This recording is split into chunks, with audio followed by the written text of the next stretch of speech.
The Cisco 800M series integrated services router comes with CCP Express pre-installed on the router flash. This video shows how to configure the router using CCP Express. The first step in configuring your router is connecting a laptop to the router through an Ethernet port. Make sure that the laptop is not connected to any other network. Next, make sure that the laptop is configured as a DHCP client of the router. The laptop must not be configured with any static IP address. To verify that the laptop is a DHCP client, go to Control Panel and click Network and Internet. Click View Network Status and Tasks. Click Local Area Connection. Click Properties. Select Internet Protocol version 4, TCP IP version 4. Click Properties. If the laptop is configured with a static IP address, deselect it and select Obtain an IP address automatically. Next, at the command prompt, use the ipconfig command with the /all option to check whether the laptop has acquired an IP address. Note down the IP address of the default gateway. For this video demonstration, the IP address is 10.10.10.1. Type the IP address of the default gateway at the browser's address bar. CCP Express prompts you to enter a username and password. The default username is Cisco, and the default password is Cisco, all lowercase. After you enter the username and password correctly, click Login. You will be asked to create a new user. Create a new user by entering the username and password. After you create a new user, log into CCP Express using the newly created username and password. After logging in, you see the CCP Express main page. In the CCP Express main page, run the Setup Wizard. The Setup Wizard provides two options, Quick Setup Wizard and Advanced Setup Wizard. Click on the Quick Setup Wizard. The wizard takes you to the Welcome screen. Read all instructions at this screen before you move to the next screen. Click Get Started. In the basic settings, specify the router name, domain name, and time zone. Click Next. Next, you configure the WAN connection.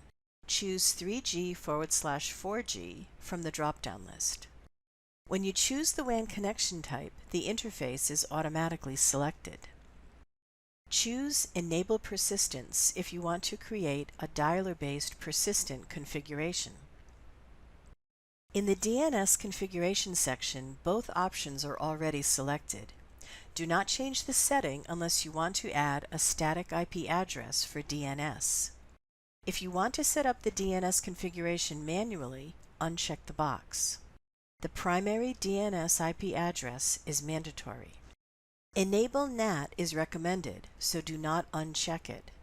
Choosing Enable NAT creates a NAT overloading configuration that enables the translating of all LAN IPs to public IPs before they are sent to the WAN uplink. Next, you configure the modem firmware. Modem firmware is selected by default. To change the modem firmware, select the firmware from the drop-down list and click Activate Firmware. It may take a while before the firmware is activated.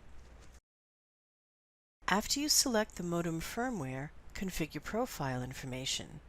Enter the access point name provided by the service provider for GSM profile configuration. This step is applicable only for GSM configuration. GSM configuration options are available only if the selected firmware is UMTS. If there are two SIMs installed on your router, specify the technology for both of them. The SIM is switched automatically when your network switches from CDMA to GSM. If you specify SIM technology for both the SIMs, you don't need to manually change the firmware. That happens automatically when the network changes. Next, you enable the backup WAN. select the WAN connection type from the drop-down list. Based on your requirement, you can select either Serial or Ethernet. Click Next. The LAN configuration page displays the detailed information about the LAN configuration. Click Next. Next, select Enable Firewall Features, and then select Create Policy, which allows a basic traffic, to configure security features. Click Next. The Quick Setup Wizard summary page displays the summary of your configuration. Click CLI Preview to display the command line configuration. Finally, click the Submit button. Click Yes. The configuration task using the Quick Setup Wizard is complete, and a completion message appears. To check the status of the WAN connection, click Test WAN Connection. You have successfully configured the WAN connection. For detailed documentation of this procedure, see the Cisco Configuration Professional Express 3.1 Feature Guide. Thanks for watching.